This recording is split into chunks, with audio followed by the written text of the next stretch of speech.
and welcome to your Greener Paths recipe section. Today we're going to work on cool cucumber soup. It's an excellent recipe for the summertime. You may not want to use your stove or oven, and it's nice and light on your stomach when you don't feel like eating a heavy meal. Alright, let's start with looking at what we're going to put into this. See what you have. We've got, now if you go to the your local grocery store, you may find larger cucumbers, but I went to the co-op today and we had these as the only locally produced cucumbers in the area. We have 3 different dill in 3 different formats, some sea salt, more organic lemon juice, and avocado. You want to squeeze it while you're at the store to make sure it's not underripe. Water, and chives, which come in several different formats. Alright, so what will you need? The most crucial tool that you're going to use for this recipe is the blender. Also, the cutting board and knife. A 1 cup measure for the water. If you're using dried dill, then you'll want to use a teaspoon. But otherwise, you'll only need 1 tablespoon for the lemon juice, a spoon for the avocado, and a peeler for the cucumbers. You'll also want something to put your food in when it's done. Alright, for our first ingredient, we're going to want to put cucumbers into the blender, but first we'll peel them first and chop them into chunks. There's no specific requirement for size. The blender will do most of the work for us. Some recipes ask for you to seed the cucumbers. I don't really believe that's necessary. Cucumber seeds are really easy to eat and tasty.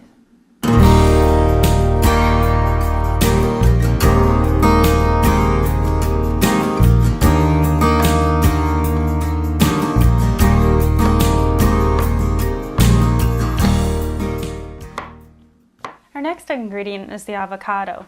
When selecting an avocado in the at the shopping place, wherever you go to get it, you want to make sure that you're squeezing it so you can feel that it's soft and ripe. If it becomes too hard, it just doesn't taste very good.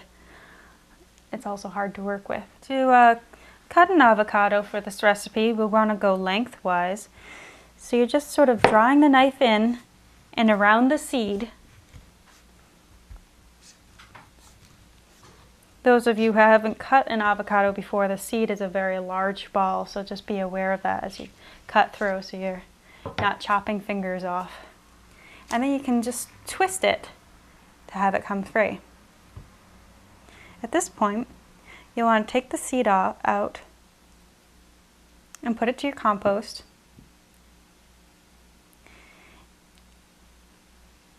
And then we're going to take the spoon and scoop the meat from the avocado and put it into the blender.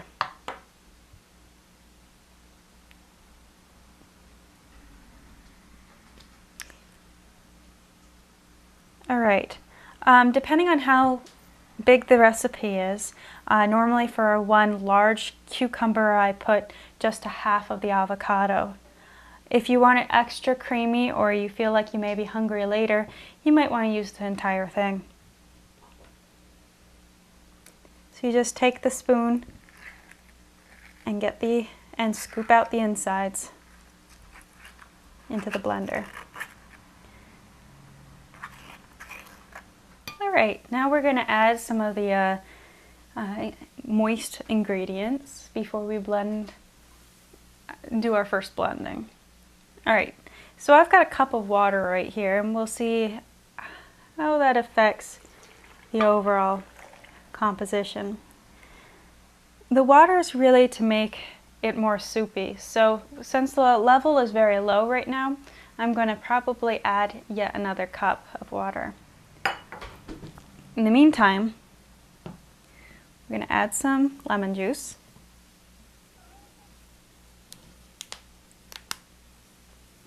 I had to break the seal there. All right. This is a tablespoon measure. Sometimes I do an 1/8 cup as well. It really depends. It depends on if I'm in a lemony mood or whatnot. Just whatever strikes me as the most tasty at the time. All right, for the salt, we're just gonna do a dash. And to do a dash, you just kind of cup your hand like that, and you fill the lower part of your hand, a little dish, with a bit of the salt.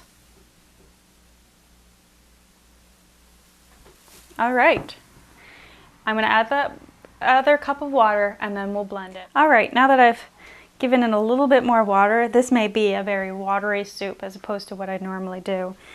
We're going to use the Great Blend or the Blend Puree buttons for this first blending.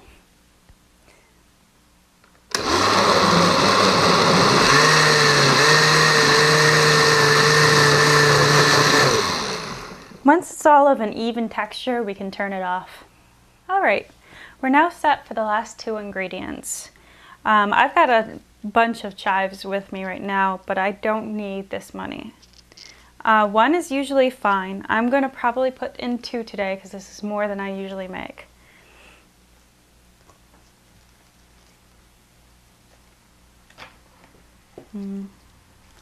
Small ones there. All right, the second ingredient that we'll be adding today is the dill, and I'll explain that later. All right, I'm going to do this 2 at once to save some time. You may find that the chives that you have little roots coming out of the bottom of the bulb. They may, I just chop them off and don't include them. Everything else is useful for this.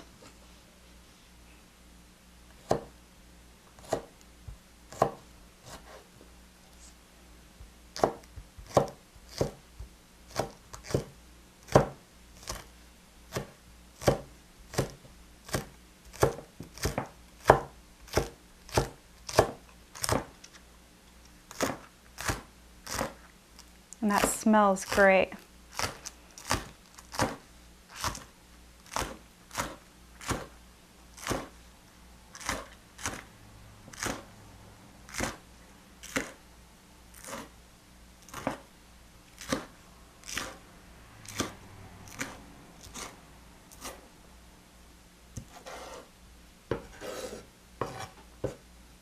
That's going to go into the blender. Alright, our final ingredient is the dill, and there are 3 different formats in which you could get your dill for use. The first one is either dried or freeze-dried dill, and it's convenient in the wintertime. It's convenient when the people have raced to the grocery store and stolen all of the dill just before you got there. So it's a nice thing to have on your shelf. If you use the dill, you want to use a lot of it because it's not as flavorful. Somewhere between 1 teaspoon and 1 tablespoon is plenty. If you go 1 tablespoon, all you're going to be tasting is the dill. Another option is you can get some fresh dill at the grocery store in something similar like this, similar to this. The disadvantage of this is it's somewhat pricey, and it goes bad very quickly if you don't have a big family or a lot of uses for dill. Today, however, we're going to use this. This is my first attempt at raising the dill. We went on vacation and came back and have not been able to resurrect the dill, which is a glutton for water. In order to use this, we're just going to take little bits off. Try to cut back on the stem, so just plucking little bits off and adding it to the blender.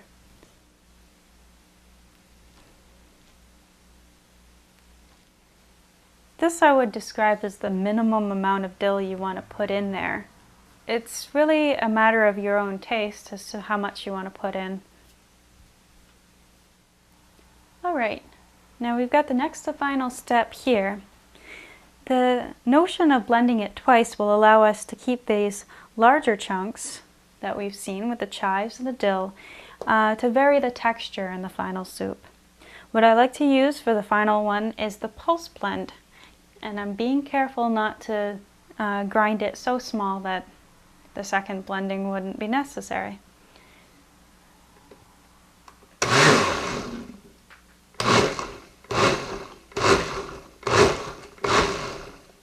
Pour your soup into a bowl. I like to add a bit of the dill as a garnish, decorative garnish, but you can just dig right in. Well, I hope you enjoyed our very first recipe and our very first video.